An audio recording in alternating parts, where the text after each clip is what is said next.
জয় গুরু, জয় গুরু, জয় গুরু দাদা, জয় গুরু। জয় গুরু।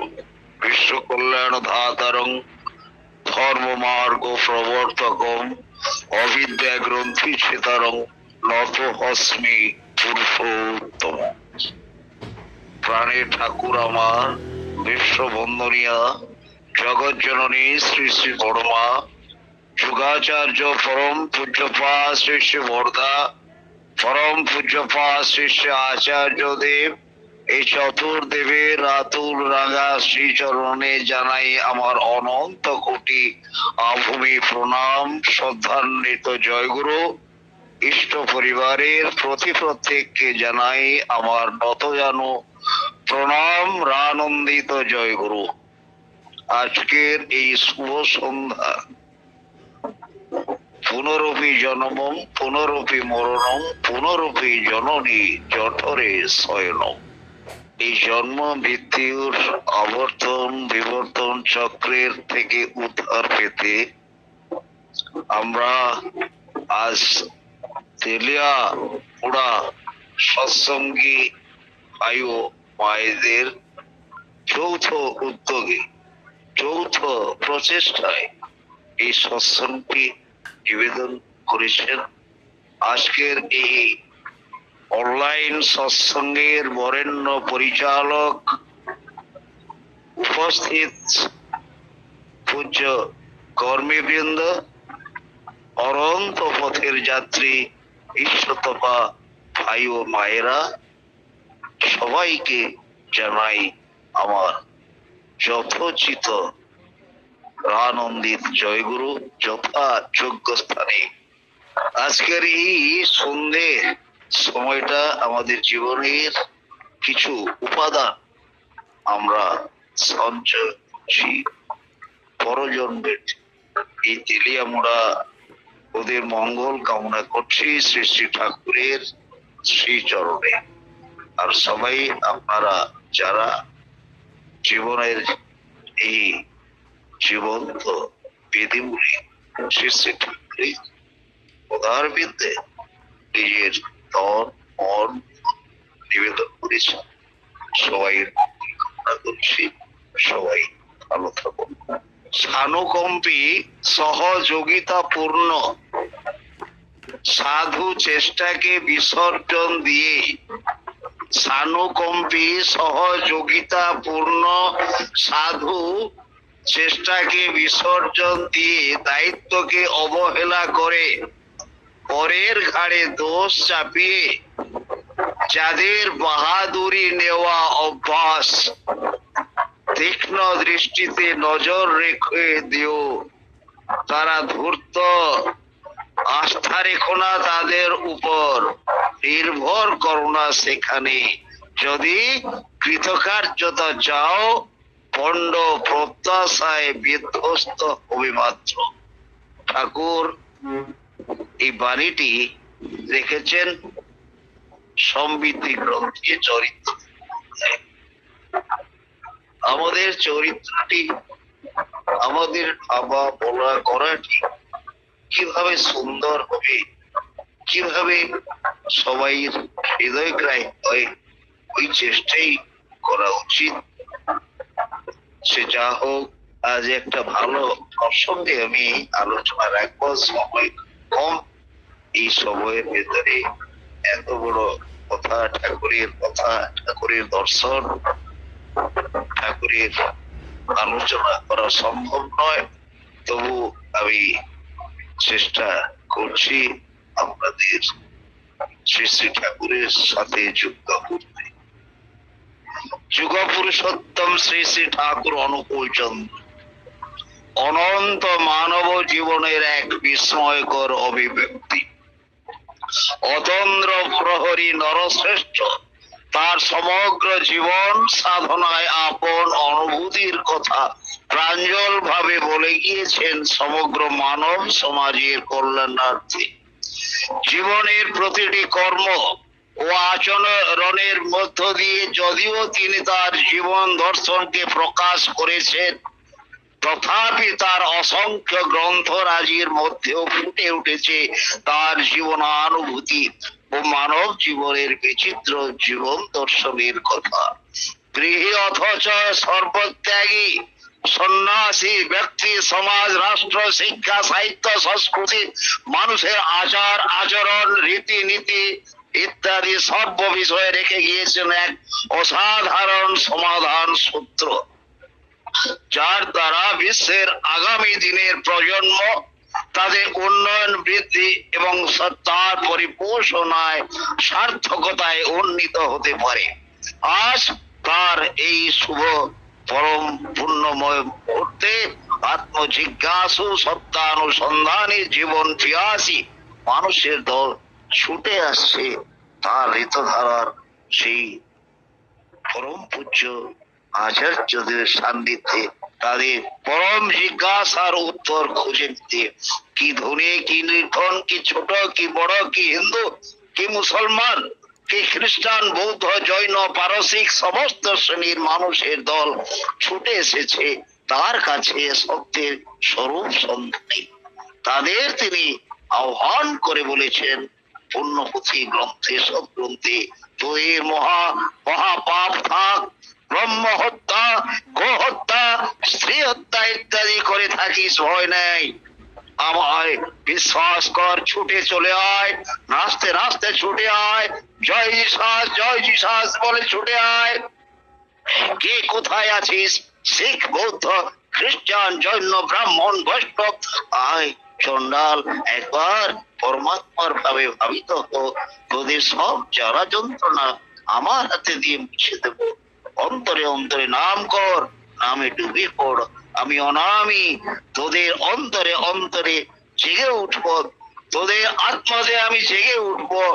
সকলকে বল, হয় নাই অবিরবি রবি রবি পূর্ণপতিতে শ্রী শ্রী ঠাকুর এই বাড়িটি দিয়েছে, কারণ তার জীবনের আদর্শই ছিল বাঁচা এবং বাড়ার মূল মন্ত্রের উপর প্রতিষ্ঠিত। সুতরাং তার কাছে পাপী ছিল না, তার কাছে ছোট বড় ছিল না, তার কাছে বিশেষ কোনো সম্প্রদায়ের প্রাধান্য ছিল না। তিনি বিশ্বাস করতেন সব মতই মত, কিন্তু সত্য এক, ধর্ম এক, এবং সে ধর্ম হচ্ছে মানব ধর্ম এবং জীবন ধর্ম, যা বাঁচা ও বাড়ার মধ্যে একত্রে মূলসূত্রে সমাহিত হয়েছে। তাই শিখ, বৌদ্ধ, খ্রিস্টান, ব্রাহ্মণ, বৈষ্ণব, চণ্ডাল সকলকেই তিনি কাছে ডেকে নিয়েছেন এবং একবার পরমাত্মার ভাবে ভাবিত এই আকুতি প্রকাশ করেছেন, কারণ তিনি ছিলেন বৈশিষ্ট্যপালী, আপুরয়মান, স্বার্থ পরায়ণ মানুষ। নিজ নিজ বৈশিষ্ট্য যা সত্তার পরিপোষণে বাস্তবায়িত হয়ে ওঠে, স্বার্থ পরায়ণ হয়ে তাকেই তিনি মানব জীবনের শ্রেষ্ঠ উদ্দেশ্য বলেই চিহ্নিত করেছেন। আর এই উদ্দেশ্য তখনই বিকশিত হয়ে সার্থকতায় সমাহিত হয়ে যখন মানুষ সেই অখণ্ড পরমাত্মার সঙ্গে যুক্ত হতে পারে। তাই দক্ষিণেশ্বর গঙ্গার তীরে দাঁড়িয়ে শ্রী শ্রী রামকৃষ্ণ যে কথা বলেছিলেন, ঈশ্বরই একমাত্র বস্তু বা ঈশ্বর লাভই মনুষ্যের জীবনের একমাত্র উদ্দেশ্য, সেই কথাই উদাত্ত কণ্ঠে দিগন্ত বিস্তৃত পদ্মার তীরে দাঁড়িয়ে ঘোষণা করেছেন। আরো দৃঢ়তর ভাবে বিংশ শতকের নববেদ বিধাতা ঠাকুর বলেছেন, শিক্ষা বিধানে আমরা দেখতে পাই ঈশ্বরই সার্থক নয়, তাতেই যা কিছুই বিন্যাসিত হয়ে উঠুক, ঈশ্বরই ছন্দায়িত বিন্যাস বিভূতি, ঈশ্বরই সবারই পরম বিভব। তিনি দেখালেন ঈশ্বরই জীবনের সার্থক অন্যয়, অর্থাৎ জীবনের যা কিছু তার মধ্য দিয়ে বিকশিত হয়ে ওঠে তার কাছে ঈশ্বরই জীবনের ছন্দ, চলার পথের বিন্যাস, জীবনের আধুনিক বিভূতি। তাই তিনি ঘোষণা করলেন ঈশ্বরই সবারই পরম বিভব। শ্রী শ্রী ঠাকুর অনুকূল চন্দ্রের জীবন সাধনার আছে, তাই ঈশ্বর সাধনা তিনি লিখিয়েছেন। ঈশ্বর শব্দের উৎস আছে ইস ধাতু, যার অর্থ প্রভুত্ব এবং আধিপত্য। ঈশ্বর সকলেরই প্রভু এবং অধিপতি। তিনি প্রভু শব্দের ব্যুৎপত্তি বিশ্লেষণ করে দেখিয়েছেন প্রভুর মধ্যে আছে প্র ধাতু, অর্থাৎ প্রকৃষ্ট ভাবে হওয়া, অর্থাৎ এই বিশ্ব দুনিয়ায় পরমাণু কীট পতঙ্গ থেকে শুরু করে আকাশ পাতাল পৃথিবী চন্দ্র সূর্য গ্রহ নক্ষত্র যা কিছু সমস্ত কিছুর মধ্যে তার অবস্থান। উপনিষদে যাকে বলা হয় ঈশাবস্য বেদ সর্বং, অর্থাৎ ঈশা সর্বত্র পরিব্যাপ্ত। গীতায় যাকে বলা হয়েছে অহম আদিশ্য মধ্যশ্চ প্রধানমন্ত এবচ, অর্থাৎ আমি আদিতে আছি, মধ্যেও আছি, সর্বভূতের অন্তেও আছি। শ্রী শ্রী ঠাকুরের ভাষায় তাই ঈশ্বর এই সন্ধ্যায়িত বিন্যাস বিভূতি তিনি জানালেন ঈশ্বরের সত্তার উচ্চ এবং জীবনের উচ্চ। তাই জীবন যাতে সার্থকতায় পর্যবেসিত হতে পারে, উৎকর্ষতায় দীপ্যমান হয়ে ওঠে, আর এই পথের নির্দেশ থাকে অসুবিধা বিধানের মধ্যে। শ্রী শ্রী ঠাকুর বললেন এই ব্যাপারে ঈশ্বর সৃষ্ট মানুষের অস্তিত্বকে রক্ষার জন্য দুটি দিকে লক্ষ্য রাখা প্রয়োজন। এক হচ্ছে জীবন যাতে রক্ষিত পালিত পোষিত হয়ে তার দিকে নজর রাখা চাই, আর অন্যটি হচ্ছে যা জীবন বিরোধী, যা সত্তা বিরোধী, যা মনুষ্য অস্তিত্বকে বিনষ্ট ধ্বংস করতে চায় তাকে প্রতিরোধ করা প্রয়োজন। ঠাকুর উদাহরণ দিয়ে বললেন ঈশ্বর যেমন সচ্চিদানন্দময়, সৎচিৎ এবং আনন্দের প্রতীক, তেমনি তিনি অসৎ নিরোধী, অর্থাৎ মানুষের অস্তি বৃদ্ধির যা কিছু অন্তরায় তার তিনি বিরোধী। শিক্ষা বিধান গ্রন্থে সূচনায় তাই তিনি পরিষ্কার ভাবে জানালেন মন্দ যা কিছুকে নিরোধ করে মঙ্গলের দিকে অগ্রসর হওয়াই শিক্ষার বাস্তব প্রস্তুতি, অর্থাৎ কিনা সেগুলি শিক্ষার বাস্তব প্রস্তুতি বা ভিত্তি রচনা করবে যা মন্দকে দূরে সরিয়ে দেয়, যা মন্দকে দূরে সরিয়ে দেয়। মানব চিত্তের যা কিছু অসৎ তাকে দূরীভূত করে সত্য শিব সুন্দরের মানব হৃদয়ে প্রতিষ্ঠা করাই শিক্ষার প্রকৃত উদ্দেশ্য। আজি আমি এই শিক্ষার উদ্দেশ্য সম্বন্ধে সামান্যভাবে আপনাদের কাছে আর সামান্য সময় রাখবো, সময় খুব সীমিত। আজি আমরা সবাই ঠাকুরের এই বহুরূপী ব্যাপী শিক্ষার প্রকৃত তাৎপর্য বিশ্লেষণে এভাবেই অগ্রসর হয়েছেন বিভিন্ন যুগের মনীষীবৃন্দ ও অবতার পুরুষেরা। যে মানুষ ঈশ্বরের সন্তান, সে মানুষের আভ্যন্তরীণ সত্তার বিকাশ, এই অস্তিত্ব অস্তিত্ব থেকে এসেছে। এই আভ্যন্তরীণ সত্তার বিকাশ কিভাবে সম্ভব? মনুষ্যত্বের মানদণ্ড শিক্ষার প্রকৃত সংজ্ঞা বা নীতি কি হওয়া উচিত, এই প্রশ্ন সব দেশে সর্বকালে অবতার মনীষীবৃন্দ চিন্তাবিদ সমাজ সংস্কারককে বারংবার আলোচিত করেছে। স্বামী বিবেকানন্দ ঊনবিংশ শতাব্দীর পাশ্চাত্য শিক্ষার ভূমিকায় দাঁড়িয়ে দৃঢ় প্রত্যয় ঘোষণা করেছিলেন education is the manifestation of perfection already in man, অর্থাৎ মানুষের অন্তর্নিহিত সত্তার পূর্ণত্বের বিকাশই শিক্ষা। শিক্ষা হচ্ছে মানুষের অন্তর্নিহিত সত্তার পূর্ণত্বের বিকাশ। কালচক্রের আবর্তনে দেখা দেয় নতুন যুগে উদ্ভূত হয়ে নবতর সমস্যা বলে প্রয়োজন হয়ে অন্যতর ভাষ্যের আবির্ভূত হন নবভাষ্যকার। তারা যুগোপযোগী সমাধানের ভান্ডার নিয়ে এসেছেন অনেক মনীষীবৃন্দ। তেমনি কাল সন্ধিক্ষণে বিংশ শতাব্দীর মানব ইতিহাসে আবির্ভূত হয়েছিলেন কালাধীশ নববেদ বিধাতা পরম প্রেমময় শ্রী শ্রী ঠাকুর। শিক্ষা সম্বন্ধে তার ভাবনা চিন্তা তার কথিত এ যাবৎ প্রকাশিত তার সাহিত্য সম্ভারের একটি বৃহৎ অংশ অধিকার করে আছে। তার শিক্ষা সম্বন্ধে মৌখিক ভাবে বলা বাণী যা তৎক্ষণাৎ লিখিত ভাবে সংকলিত হয়েছে, সেই গ্রন্থটির নাম শিক্ষা বিধানা। আপনারা সবাই সেই শিক্ষা বিধানা পড়বেন, জানবেন কিভাবে আমাদের এই জীবনটিকে তৈরি করা যায়। আর আমি সর্বশেষে একটি বাণী দিয়ে আমার এই আলোচনাটি সাঙ্গ করব। শ্রী শ্রী ঠাকুর হচ্ছেন নারায়ণ, স্বয়ং নারায়ণ। তিনি হচ্ছেন শঙ্খ চক্র গদা পদ্মের অধিকারী। তিনি এসেছেন সেই শঙ্খ চক্রে গদা পদ্মের এই আমাদের মানুষকে বার্তা ছড়াতে। তার শঙ্খ তোমাদের গর্জে উঠুক, দুষ্ট বুদ্ধিকে দমন করুক, মরণকে নিরসন করুক, সব যাতনার উপশম করুক, পাপকে নিবৃত করে সবাইকে শান্ত করে তুলুক। তার চক্র তোমাকে সুদর্শন প্রবুদ্ধ করে কৃতিবান করে তুলুক, অন্যায়কে অপসারিত করুক, শান্তির প্রতিষ্ঠায় তোমাকে নিরবচ্ছিন্ন করে তুলুক। আর গদা তোমাকে গুরু গম্ভীর মেঘবাণীতে পাগমি করে তুলুক। তোমাতে মুগ্ধ হোক সবাই পরিপোষণে বিচ্ছুরণে, দীপ্ত হোক তোমার পরিপূরণে প্রকৃতি। কৌমুদকী সার্থক করে তুলুক তোমাকে। আর পদ্ম আনুক গতি, আনুক স্থৈর্য প্রাপ্তিতে প্রস্ফুটিত করে তুলুক জনজাতিকে।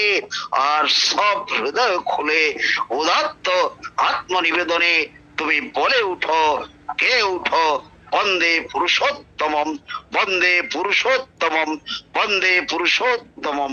সর্বে ভবন্তু সুখিনম, সর্বে সন্তু নিরাময়া, সর্বে ভদ্রাণি পশ্যন্তু, মা কশ্চিৎ দুঃখ ভাগ ভবেৎ। শিক্ষার সম্বন্ধে, শিক্ষার সংজ্ঞা প্রসঙ্গে মঙ্গলের পরেই স্থান দিয়েছেন পর্যবেক্ষণ এবং অনুশীলনকে। শ্রী শ্রী ঠাকুরকে একবার জিজ্ঞাসা করা হয়েছিল, আদর্শ আপনি কাকে বলেন?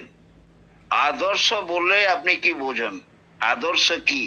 শ্রী শ্রী ঠাকুর উত্তর দিয়েছিলেন, আদর্শ মানে সহজ কথায় এমন তোর একটা জ্যান্ত মানুষ যে তার প্রিয় পরমের অকাট্য প্রীতির খাতিরে তার প্রিয়কে তার নিজের ভেতরে দিয়ে পারিপার্শ্বিকে সেবায় সাহচর্যে সমবেদনায় তার বহুদর্শিতাকে নিয়ে বাঁচা ও বৃদ্ধির পাওয়াকে উদ্দীপ্ত করে একটা সহজ উন্মাদনায় দুঃখ কষ্টকে ভ্রুক্ষেপ না করে প্রতিষ্ঠা করে। আর তারই ভেতরে মানুষ দেখতে পায় তার পথ, যাতে তারা জীবন ও বৃদ্ধিকে সহজ ও অটুট ভাবে আলিঙ্গন করতে পারে। নানা প্রসঙ্গে ঠাকুর এই কথাটি আমাদের কাছে তুলে ধরেছেন। অর্থাৎ ঠাকুরের মধ্যে দিয়ে বলতে চেয়েছেন, এর ভেতরে ঠাকুর বলতে চেয়েছেন, সেবা সাহচর্য সমবেদনায় ভরা একটি জীবন্ত মানুষকে, সেবা সাহচর্য সমবেদনায় ভরা একটি জীবন্ত মানুষকে অনুসরণ করে বাঁচা বৃদ্ধি পাওয়াকে জীবনে প্রদীপ্ত করে তোলাই হচ্ছে আদর্শ। আদর্শ বলতে ঠাকুর বলেছেন, সেবা সাহচর্য সমবেদনায় ভরা একটি জীবন্ত মানুষকে অনুসরণ করে বাঁচা ও বৃদ্ধি পাওয়াকে জীবনে প্রদীপ্ত করে তোলাই আদর্শ। সে আদর্শ পুরুষ হচ্ছেন শ্রী শ্রী ঠাকুর, যিনি সেবা সাহচর্য সমবেদনা ভরা একটা জীবন্ত প্রতিভু। আদর্শ মানে হচ্ছে তাই যার ভেতরে নিজেকে প্রতিফলিত করে দেখা যায়, আর তাহলেই আমাকে আমি দেখতে পাবো এমন ধারা একটি কিছু আমার সামনে থাকা চাই। তাহলে তার চরিত্রের ভেতর দিয়ে আমি আমাকে দেখে নিই, তার চরিত্রের ভেতর দিয়ে আমি আমাকে দেখে নিই কেমন করে আমার চলা উচিত। আমার চলার পাথেও তার থেকে সংগ্রহ করে নিতে হবে। সুতরাং মঙ্গলের ব্যাপারটা এখানে এসেই যাচ্ছে। আদর্শ মানে মঙ্গল, যা আমাকে কল্যাণের পথে নিয়ে যায়, অর্থাৎ বাঁচা বাড়ার চেতনায় আমাকে প্রতিষ্ঠিত করতে পারবে। সুতরাং শিক্ষা মানুষকে মঙ্গলের দিকে নিয়ে যাবেই। তাই প্রয়োজন আমাদের সুশিক্ষা। আপনারা সবাই সেই শিক্ষা বিধান পড়বেন,